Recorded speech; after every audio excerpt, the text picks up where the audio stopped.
I think one of the things that was, you're not really going to be locked in. We're not allowed to do that. We had an incident at another conference. One of the issues that came up before lunch was connectivity, and how important it is now, and how many passengers would rather fly with one engine and working Wi-Fi than no Wi-Fi. We're delighted to have Nathan Andrews from Satcom Direct, who's going to take us through connectivity. And so Nathan, over to you.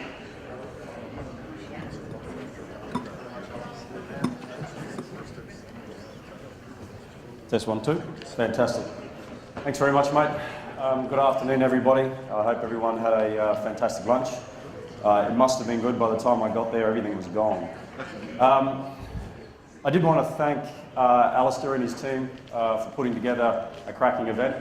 Thanks very much.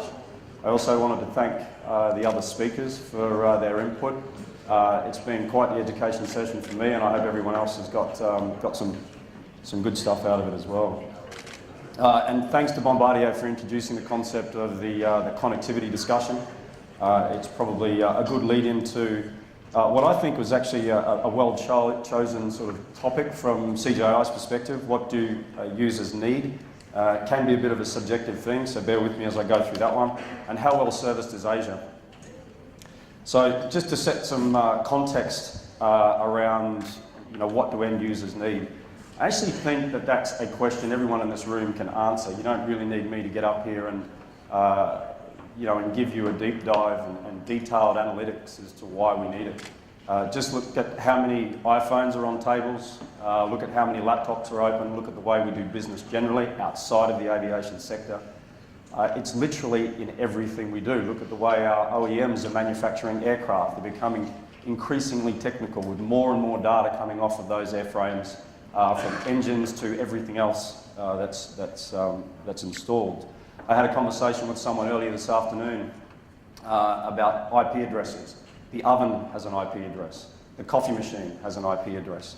And all of that technicality, all of that evolution is starting to feed into the connectivity discussion as well, because it's one thing to actually generate data, it's another thing to access data.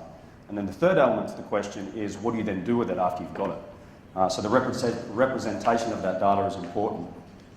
Top metric there, 43% of people are using more and more data. 43% more and more data year on year.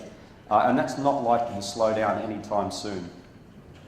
I guess this is a bit of a subjective measure according to individual preference.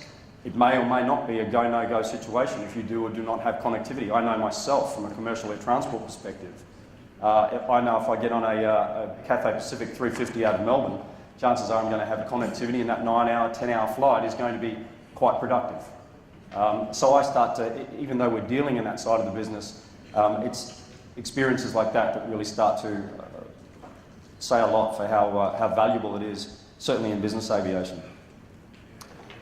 Market itself forecast to be about 2.4 billion by 2020. I don't think I would be too irresponsible to say that figure may be underestimated. If you look at business aviation alone or expand it to commercial air transport or even the military and government sector, which is the third tier that sits within the connectivity discussion, it is a huge business, absolutely enormous. And there is proven demand. And we are seeing increasing number of networks, satellite networks are launching new payloads every single day. The amount of capacity that these networks are actually offering is multiplying at an amazing rate. We're starting to hear about gigabits of capacity rather than megabytes of capacity coming off satellites. So it does mean a lot of options for our customers. It means some engineering challenges for our OEMs, but there is a lot of opportunity out there for the entire market.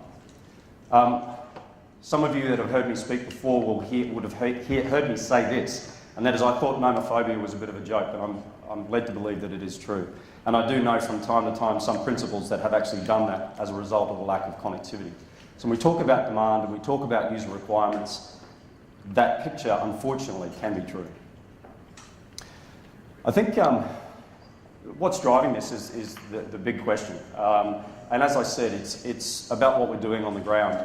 And those norms are responsible for setting expectation. Now that is one of the biggest challenges that we as an industry actually have, meeting those expectations. And what I've got here, just ignoring the top line for a second, what I've got here is just an indicative speed requirement for the different applications that you may use on the ground. So kilobits per second is the metric on the first column, numbered 400 down to 2000. And that starts to become very, very relevant. And it's because our ability to meet those metrics is the key thing in delivering that end user expectation. If we can't meet those metrics, end user experience suffers and the overall value or perceived value of the solution is affected. A couple of more metrics, and the boxes that I've actually highlighted for a reason, because on the previous slide it talked about 2,000 kilobits per second or 2 megabits per second. Draw your attention to Netflix, an ultra-high def, 25 megabits per second. Now that is to the airframe, which is fantastic. And can it be done? Yes, it can. Does it cost? Absolutely. So those of you that manage aircraft with these connectivity solutions, you already know that it's quite an expensive proposition. To get that sort of capacity going into the aircraft, it's even more expensive. And there are instances where we can get up to 100 megabits per second. But if you've got $22 million a year, you too could have that. The heartbeat of any connectivity solution, and there is a terrestrial one on there, so I'll point that out, are the actual networks themselves. We've got Inmarsat, Iridium, Viasat, Panasonic, to name some. Gogo as well. Jim is in the room, so anyone has a Gogo question, please find Jim and be more than happy to advise you accordingly. Smart Sky, it's an air-to-ground network. And then C to VHF, I think most people would be familiar with that. What's changing from the connectivity side and from the network side? A lot. As I said, a lot of payloads are being launched, capacity is increasing, and the number one question that I get when I'm spoken to about the actual satellites themselves is, how fast can it get? I don't know, to be honest with you. But what I do know is that over the last 2 decades, there's been a significant increase in speed, and we're going to continue seeing that. What those speeds will end up being, I could not tell you. But if we look there, the metric is 64 kilobits per second in 1997, and now we're up to 15 megabits per second. Why did I not put 25 and higher? Because that is typically the fastest commercially available speed. Can you go faster? Absolutely. The important takeaway from this particular slide is the larger data buckets. A lot of you who have been in the industry for the last decade, particularly when Swift Broadband was first released in 2007, would be familiar with the horrendously high per megabit pricing that accompanied the launch of that service. What we've seen with the launch of the faster networks is a significantly lower per megabit price. Now, why is that? Because the greater the capacity, the more data that you are going to be sending over that network. Now, if we were charging you at the same rate, the bill could possibly be up around the $22 million per annum. And of course, that makes the whole notion of connectivity mildly untenable. So that's where the prices have come down. I think there's increased competition in the marketplace too, which is great. Certainly in places like the continental US, you've got air-to-ground networks that can supplement the satellite networks, which from a connectivity perspective is another bonus when we talk about size, weight and cost of the avionics that need to be installed, the effective throughput that you actually experience as a result of those air-to-ground networks. So there's a lot of good stuff coming down the line. And clearly, as we start to progress into the higher throughput, video actually becomes a reality. Not this grainy, buffering, poor user experience video streaming that we've seen in the past. And what is really important about this is a lot of the social media platforms that we're starting to almost be beholden to are switching from static imagery or static content to video content. So your ability to get the best user experience, the best functionality out of those platforms can sometimes be driven, by the amount of throughput that we get from the network, and thankfully that's being able to bring video into aircraft in a lot better way. I just wanted to look at connectivity services just quickly. It's a little bit of a snapshot of some of the services that are out there, not all of them. It gives you an idea of who's who in the connectivity world. Gogo offering an air-to-ground network amongst other connectivity services. Obviously, Inmarsat has been around. I think most of the people that are aware of the connectivity discussion would know Inmarsat. Viasat's there. Panasonic, probably more synonymous with commercial air transport, but they too have started to venture into the business aviation space. But how well serviced is Asia? Now, so from that graph, yeah, we're pretty well serviced. And the fact that Gogo is not included in that, it's not a slight on their network. It's a reality of frequency and a reality of regulation. So noting that theirs is an air-to-ground network, they do not require a satellite constellation to operate. It's a series of towers on the ground. Emerging connectivity services. Obviously, Gogo is going into the 4G and it has been launched. Inmarsat are looking at an air-to-ground network for the European Union. Iridium is bringing out a new constellation that hopefully will increase throughput to Iridium transceivers, and then Smart Sky is another air-to-ground network. But how well is Asia serviced from an emerging connectivity perspective? We only got 1 out of 4. Now, one of the questions that is then posed to me when we talk about air-to-ground networks, and Jim and I had this discussion just before the presentation started, is why can't we see it in Asia? It's a frequency issue and it's a regulatory issue. You literally fly 30 minutes and you're in someone else's airspace. Someone else's airspace means someone else's regulatory provisions, someone else's regulatory mechanisms. And trying to get a collective to agree on an air-to-ground network throughout Asia would be nigh on impossible. China, maybe. I haven't heard if there's any discussions about an air-to-ground network in China, but it seems to be one of the most common sense sort of locations that could, A, have the capital to invest in it, and B, have the clientele that would get use out of it. Is the investment worth it? I think we can all agree that it is. You know, and while I said there that the answer is somewhat subjective to your own individual requirements, I think those little balloons that sort of capture some of the key elements of the discussion, it's on board thousands of aircraft. So it wouldn't be worth it if, you know, it wouldn't be on those aircraft if it wasn't worth it. A lot of the OEMs are now having them at options at build. And it is part of the aircraft's value. But it is not without challenges, and there are a lot of them. User expectation and customer experience is what I started talking about at the earlier sort of stages of the presentation. And that customer expectation is actually built from what you're doing on the ground. And the enduring challenge that the connectivity world is going to have is we can't run a piece of fibre up to the aircraft. So we have to rely on other mechanisms. And it's getting that capacity not just into the aircraft, but off of the aircraft as well. So not to go into things too technically, but the service isn't symmetrical.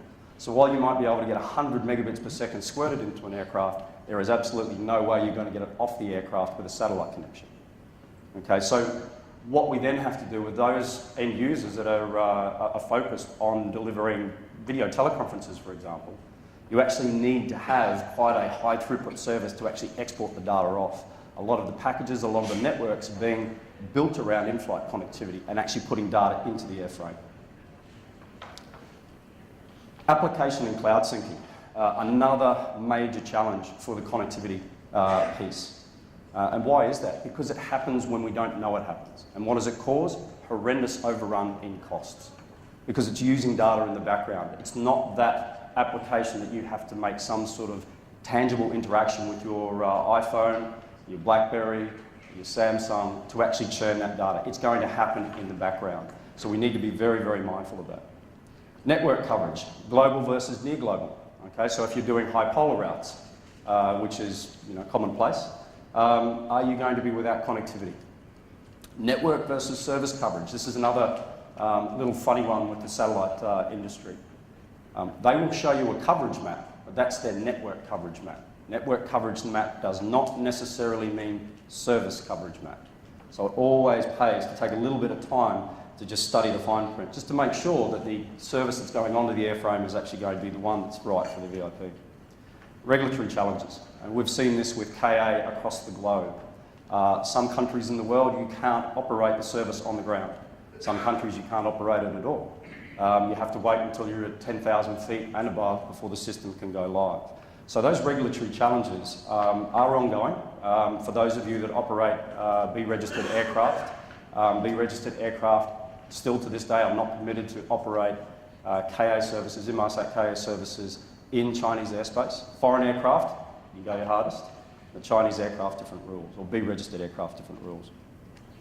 Installation challenges. I thought it was interesting before when we were talking about supersonic flight and the issue of connectivity came up on that airframe. That is going to be a significant technical challenge to overcome. Not just in the satellite's ability to, the antenna's ability to lock onto a satellite and maintain a half degree of margin in terms of where it's looking at a satellite at the speed of sound, but also antenna systems. Where do you put it? On an aircraft that is so highly engineered, any little bit of additional drag could potentially affect, that supersonic flight. So it's going to be an incredible technical challenge. All that said, challenges sound like doom and gloom, but there are solutions. And the one solution, if there's anything that I would recommend you take away from today, certainly from a connectivity piece, is cabin bandwidth management.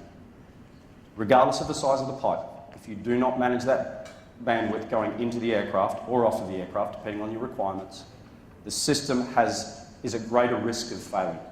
Doesn't mean that the system is bad, it's just that the demands that are being put on the system by 1, 5, 10, 15 passengers, if you've got a wide body, ACJ, BBJ, you can sometimes have up to 60, 80 passengers. We've got customers that fly around with an entourage of 100 people.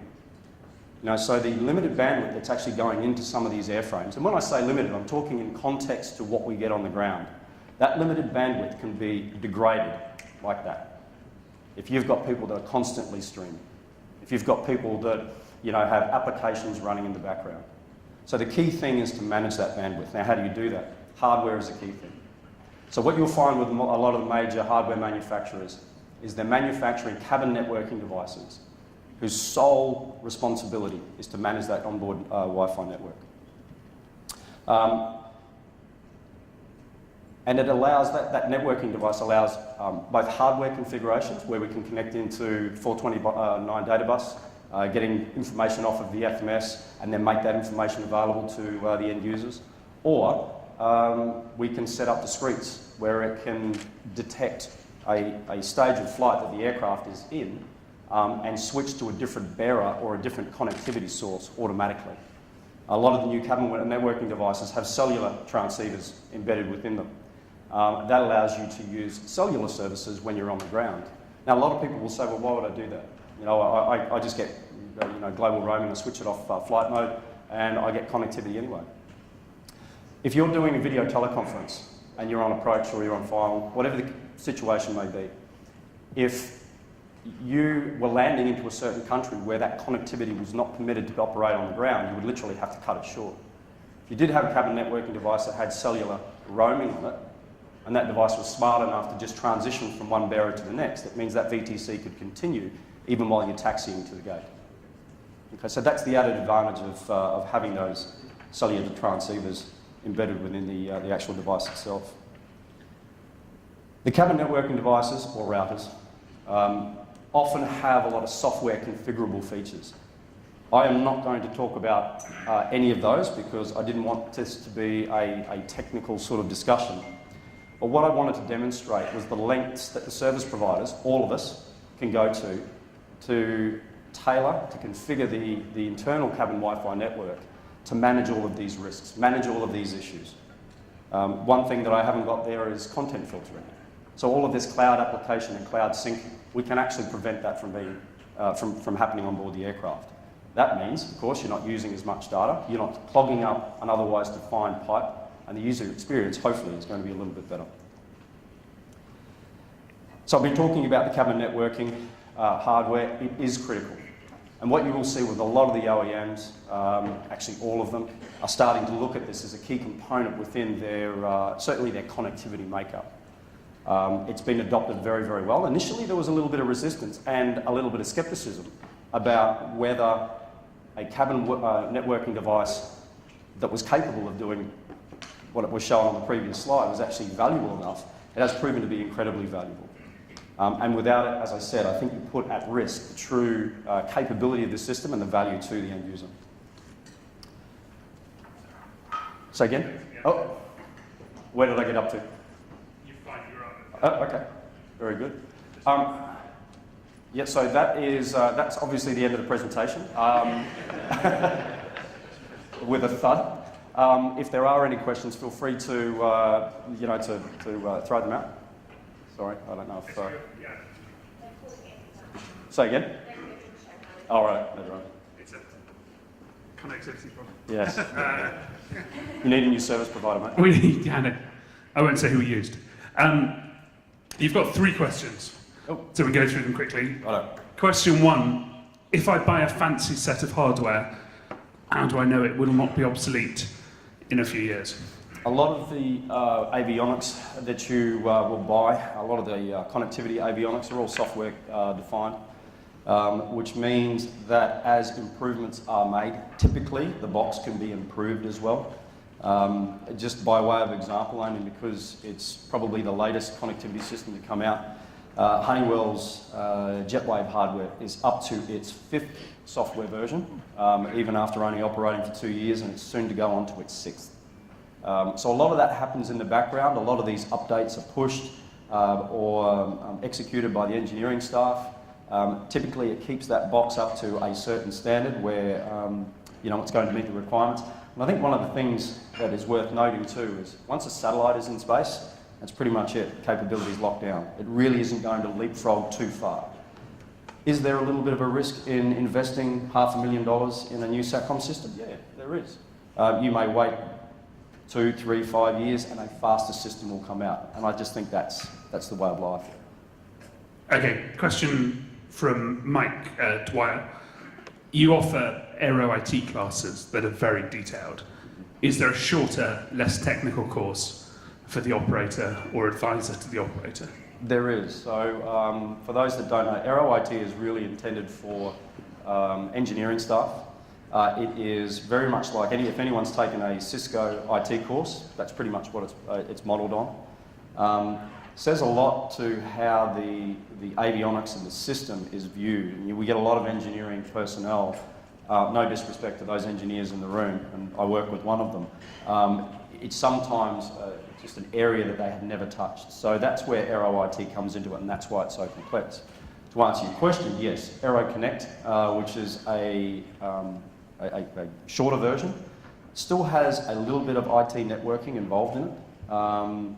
But it is geared more towards the cabin crew, the flight crew, who don't really need to know about an onboard network to the same level. They don't need to know about IP addressing and things of that nature. They just need to have an understanding of how the system works, and if it's not working, how do I get the information to the people that can get it working again? How do I do that? Great. And any more questions? So, was that a question? That was just... It's like an auction, David. You've scratched your nose. Why do airlines get better service than business jets? Better service in what way? I think it's a question for the audience. So I guess it's better service in the sense of coverage. Yeah. Pretty much, it could be the different networks that they're using. So not every network is equal. If you look at Inmarsat by way of example, they operate a series of satellites that sit at a certain altitude, 36,000 k's away from the Earth's surface. That affords them the ability to cast a very, very big net and provide connectivity over a very large area. That typically affords more near global coverage. Other satellite networks choose to source their capacity from satellite operators, not necessarily in the aviation space, but other satellite operators that will provide connectivity for broadcasting, for maritime, anything bar aviation. What they do is once they've sourced that capacity, they then piece it together in a patchwork quilt type of fashion. That patchwork quilt type of fashion causes gaps.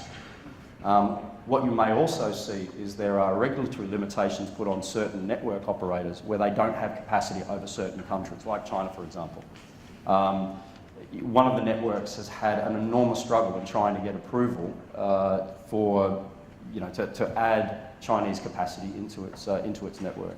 So that could be some of the perceptions that are seen there by passengers. And is that the difference between service coverage and technical coverage. Yeah, that's right. So what the networks will do from time to time as well, and I'll take the name out to protect the innocent, is they may have near global coverage, but to hold capacity in reserve, they don't turn on certain parts of that network. They actually keep it switched off. So what they do is they will look at flight routes, they will look at just traffic patterns, and they will say, well, sorry, if you're flying between Johannesburg and Perth, because hardly anyone flies down there. So we're not going to allocate those resources because there are other high demand areas like European airspace, for example, where they have to channel a lot of that resource. Okay, and final question from the audience.